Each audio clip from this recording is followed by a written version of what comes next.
Hello, and welcome back to my humble show. I am your host for today and every other day, the Articulate Thinker. Hopefully, here to bring you art articles and articulation straight from Articulation Stations. Be sure to like, subscribe, and enjoy the ride. Don't forget to turn on those bell notifications while you're at it. My cat is in my lap, taking a nap, so I have one arm right now. I don't have a lot of time either. I gotta go back to work, of course. I'm on my lunch break as per usual, but I do want to cover some of the latest news, well, specifically about Dianne Feinstein, who passed away, I believe, earlier today, or at least that's when it was announced. And I'm going to start with the announcement from the office of Senator Dianne Feinstein, who, yes, died at 90 years of age. As you can see here by the account, Senator Dianne Feinstein, though I imagine she was not the one posting this. You can't be so sure these days, seeing as how she stuck around for so long and could potentially be voting from her grave in the near future, like many voters did in the previous I'm just kidding.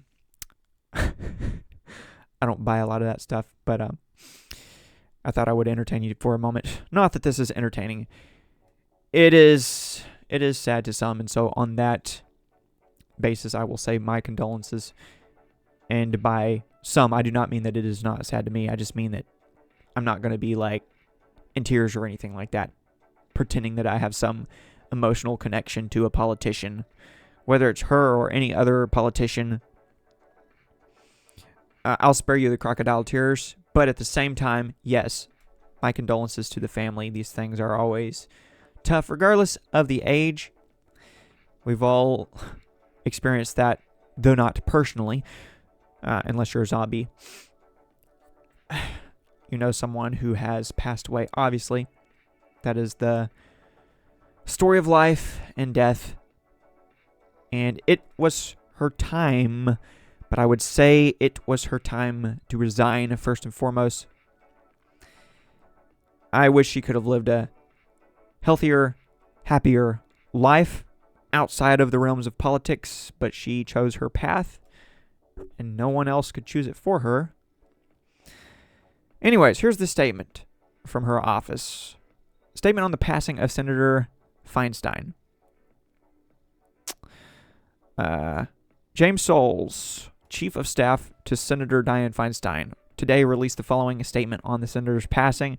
Sadly, Senator Feinstein passed away last night at her home in Washington, D.C. Her passing is a great loss for so many, from those who loved and cared for her to the people of California that she dedicated her life to serving. Senator Feinstein never backed away from a fight, clearly, for what was just. Not so sure I would agree with all of that. And right. At the same time, she was always willing to work with anyone, even though she disagreed with, if it meant bettering the lives of Californians or the betterment of our nation. There are a few women who can be called senator, chairman, mayor, wife, mom, and grandmother. Senator Feinstein was a force of nature who made an incredible impact on our country and her home state. She left a legacy that is undeniable and extraordinary. So they say. There is much to say about who she was and what she did, but for now, we are going to grieve the passing of our beloved boss, mentor, and friend. Not to disparage those comments too much. After all, she did just pass away. I'm not going to pretend like it's water under the bridge. A lot of people are making jokes about it. Mostly people on the right are making jokes about it. I should emphasize. And I am someone who is on the right. But I don't feel that it is right to be too critical or comical at this time.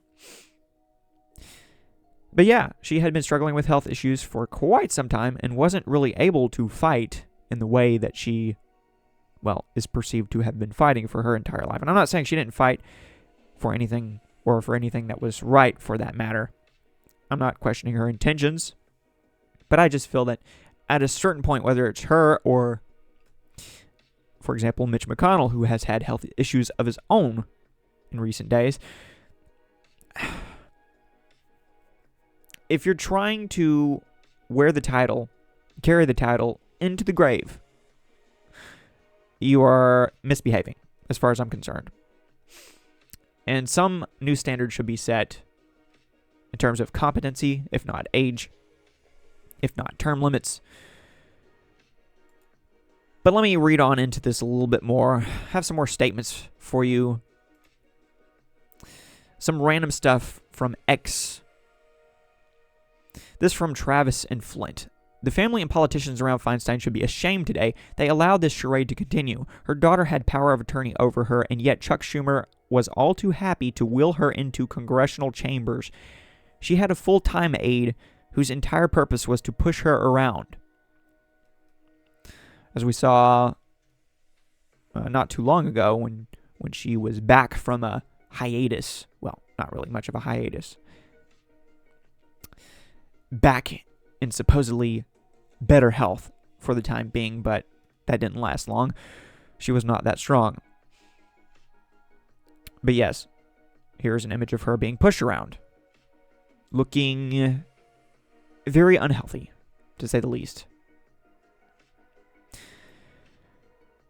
Chuck Schumer happy to have her around, though. For what reason, you might wonder? Well, let's see if we can cover any of that. Shame on all of you, says Travis. Or on all of them. Shame on the entire system that allowed this to happen. A 90-year-old woman passed away while still a member of the United States Congress. We have to do better as a society than to allow this. Well, yeah, it is somewhat up to the voters. But considering some of the options these days, you can't blame it all on the voters either. All right, so I'm not going to laugh at this, but this is from the Babylon Bee. Senator Feinstein death not expected to affect re-election campaign. She says. I mean, I understand the criticism. The satirical criticism. The point is made. She would vote from the grave if she could. And by vote, I mean on legislation. Okay, from News That Matters also. Report, Senator Dianne Feinstein's death today means she will likely only serve a few more terms. The option was there for her. Why would she not take it? Oh, wait. Because it's not the healthy, happy thing to do. Why on earth would you want to remain in a fight that you're incapable of fighting in? At that point, if not for the unrelenting desire to wield power or maintain your legacy or whatever the case may be. I have no idea, honestly. Like I said, I don't want to question her initial intentions. It's just that if you stick around and find out in this way, yeah, I have so many questions. But of course, people in her position, as of, yesterday, seeing as how she was still voting yesterday, were capable of voting but not capable of answering questions. That is the state of health or lack thereof. But yes, as you can see from Citizen Free Press, apparently Dianne Feinstein voted yesterday. She was marked as a yes vote on the Securing Growth and Robust Leadership in American Aviation Act. You see her name there with a yay next to it. Of course, someone would have had to help her with that. I don't know that she was breaking any speed limits on her wheelchair, rolling into the chambers to make that vote. But they have their ways. They have to, since it's a bit of a standard for them to be super duper old and somewhat incapable. This from Stephen L. Miller. Schumer keeping Feinstein on the Judiciary Committee, which is what a lot of this comes down to. Her role in the Judiciary Committee. And yes, that image is fitting.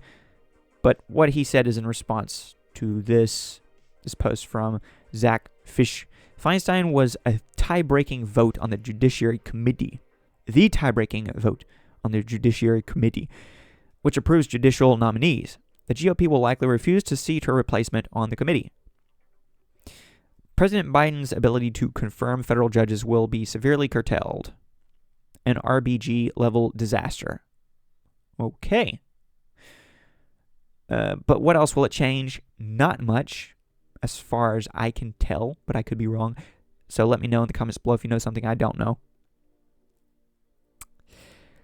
But yeah, I believe this mostly affects the Judiciary Committee. This from Alex Rosen. Last photograph taken of Senator Dianne Feinstein. That is harsh. So, if you are interested in alien news, well, you will know where this image is coming from. If you're interested in SpongeBob, you'll also know where it's coming from. I believe that's SpongeBob in the background. All right. This from Carpe Donktum. I often make inappropriate jokes, but I feel I need to be more serious. After the passing of Senator Dianne Feinstein, my thoughts and prayers are with the Chinese people in this time of great loss and sadness. So that is clearly a joke. Whether it's inappropriate or not, you decide. But here is a meme for you. China Powers, the liberal that shagged America. So that's a play on Austin Powers, I believe. Oh, man. This from Brendan Dilly, taking it a little bit too far at the end. But he says, Dianne Feinstein spent her entire career auctioning off power to the Chinese Communist Party. That's what the Chinese reference is all about. She made hundreds of millions of dollars selling out her constituents and America. Feinstein was reprimanded repeatedly for her insider trading. Insider trading. Today, she's dead. Good riddance, he said. Yeah, good riddance was trending earlier. She was trading. Good riddance was trending. Tricky situation. Yeah. And there she is. There she was. But that's how politics works.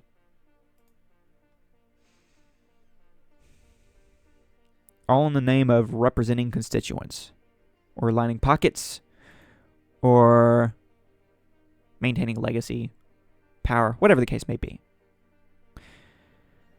Back in the 90s, Dianne Feinstein spoke the truth about the cost of illegal immigration and open borders. Let this be part of her legacy.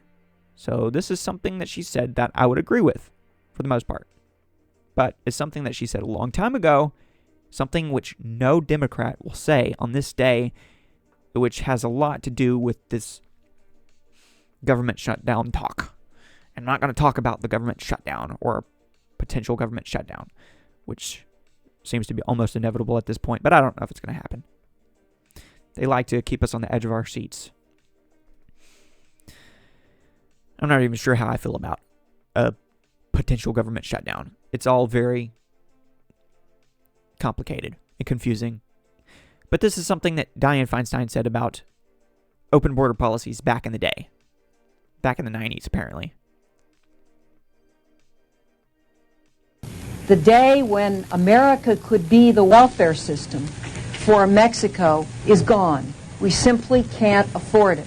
And I think you've seen the figures to state and local governments of what the cost is. It's over $2 billion in California alone. And I have those figures, if you want them in specific, in my purse.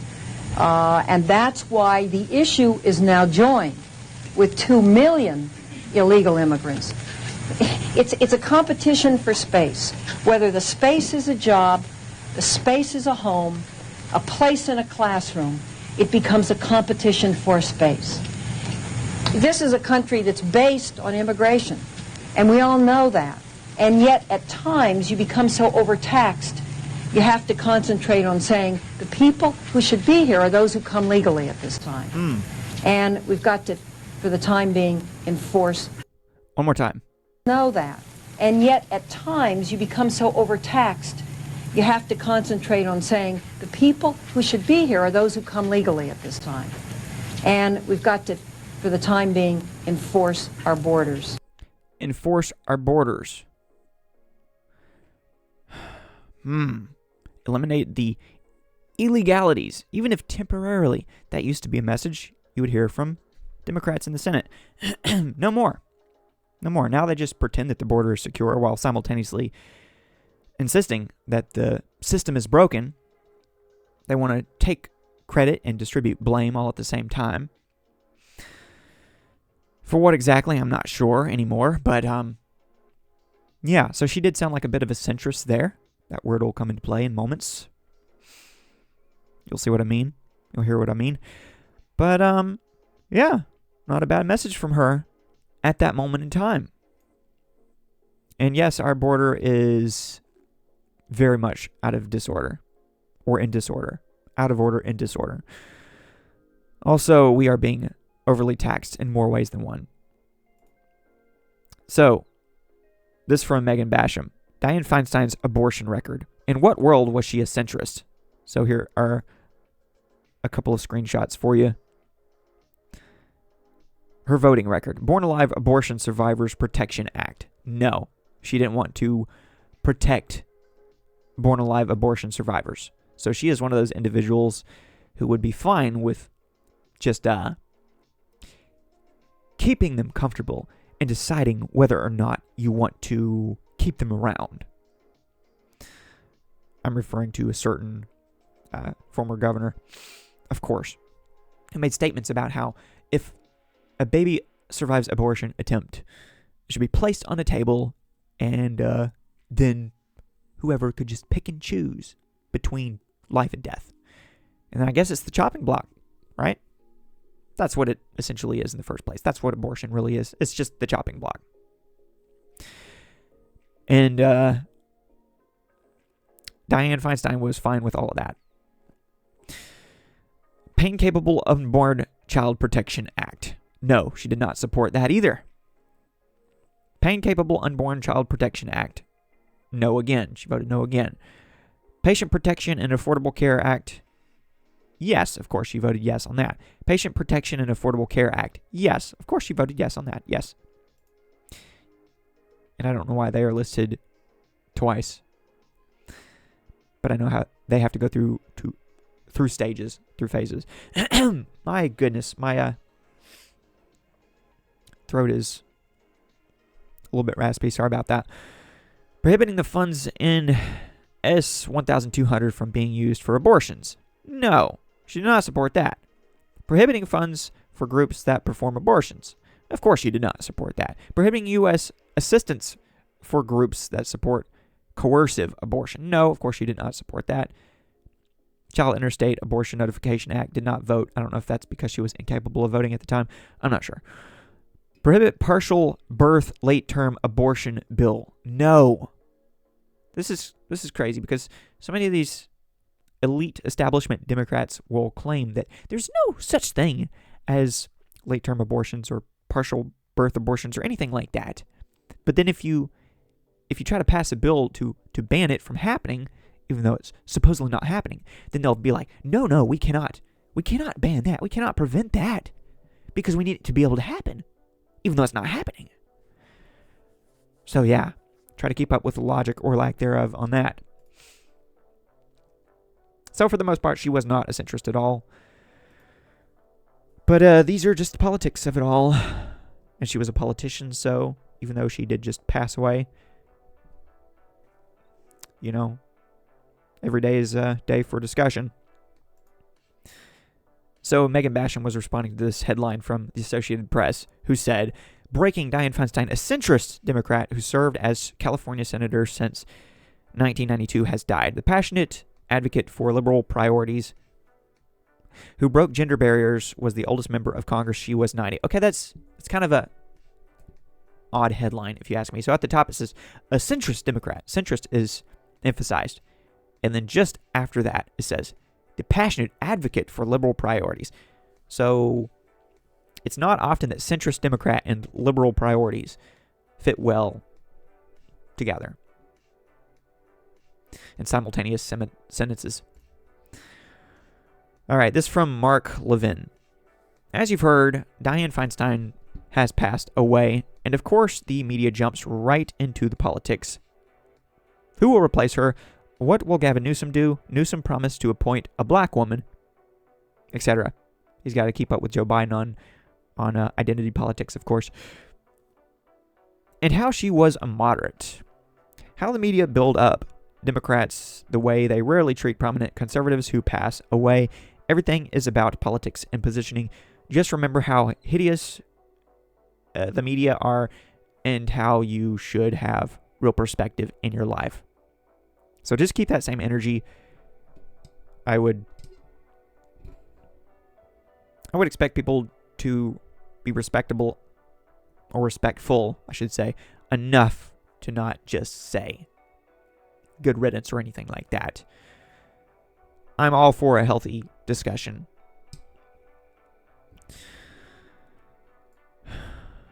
Yeah. And I'll keep that same energy, whether it's Dianne Feinstein or, say, Mitch McConnell. Not to try to make any predictions about him and his end. But, hey, we've seen how things are going.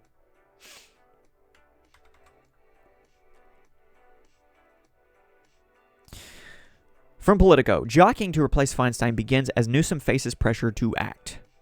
California political insiders are already gaming out Governor Gavin Newsom's next move. So yes, if you are someone who is like, I don't even want to hear a negative word about the senator, then I would hope that you would also say you don't even want to hear Gavin Newsom talking politics right now, or anyone who supports Gavin Newsom talking politics, because obviously they're going to wonder what they should do next. Just as the Trump administration did after the death of Ruth Bader Ginsburg. Of course, the Trump administration took a lot of criticism for that because she had just passed away and he was ready to nominate someone else new just before an election. But that was to be expected, and Democrats would have done the exact same thing had they been in power. Obviously, that's how it works. And hopefully you have a backup plan in the first place, because this death was the inevitable. It was going to happen sooner or later. Most likely sooner. So yeah, I would assume they have at least somewhat of a plan,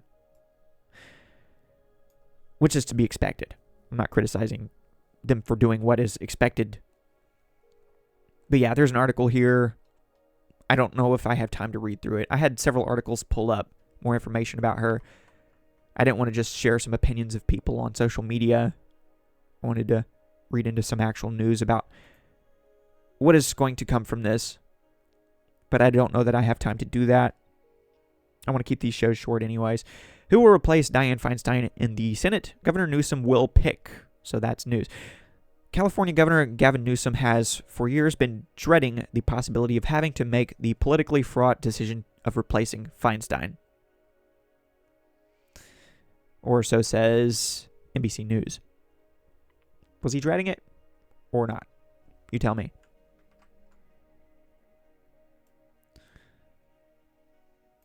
I might use this as a thumbnail. Yeah, I'm going to do that. That's why I paused. California political class on Friday mourns the death of Democratic Senator Dianne Feinstein. It is also privately buzzing about what happens to her now vacant Senate seat. Feinstein had already announced she would not run for re-election in 2024, triggering a competitive election to select a successor. Now her death will force Democratic Governor Gavin Newsom to appoint a replacement to serve out the remainder of the term. Politically fraught decision he has been dreading having to make.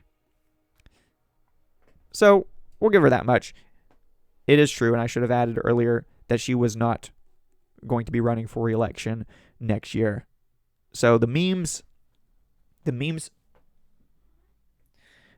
about her running for several more elections, even after her death, somewhat of an exaggeration. I'll give her that much. But who knows what she would have actually done? And I'm sure if she was able to wheel around in her wheelchair any longer, she would have gone along with the game a little longer. But yeah, just trying to be as accurate as possible here.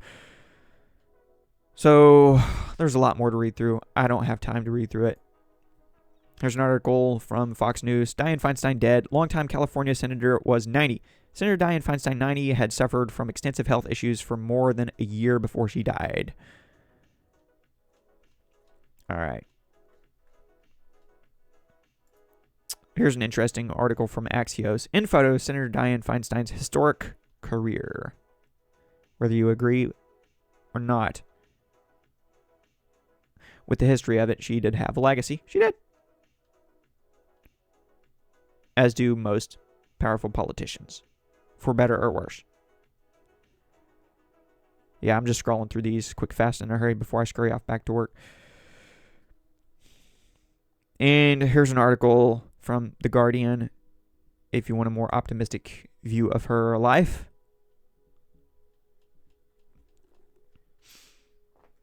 Some history there. And some updates here from the New York Times, though I don't know if I can actually even pull them up here. This is actually a list of the 20 oldest members of Congress. I was planning on reading into this a little bit more, but I'll just list the names of the oldest members of Congress. Senator Dianne Feinstein, Democrat of California, 90, retiring. Well, this needs to be updated. At 2, Senator Chuck Grassley, not Schumer, Grassley, Charles Grassley, Republican of Iowa, 89 years of age. Representative Grace Napolitano, Democrat of California, 86, retiring. Representative Bill Pascrell Jr., Democrat of New Jersey, 86. Yes, some of these are senators, some of these are representatives. But on down the list, I see Maxine Waters, I see Nancy Pelosi, I see Bernie Sanders, I see Mitch McConnell, and everyone else from 1 to 20. Number 20 is at 80 years of age, as are several other of them. So those are the ones who are over 80, or at least 80. But yeah, you get it. You get the point. You get the picture. I'm not going to keep you any longer. I got to go back to work right now. Thanks for watching. Keep in touch. Keep in tune. New content is coming soon. Peace.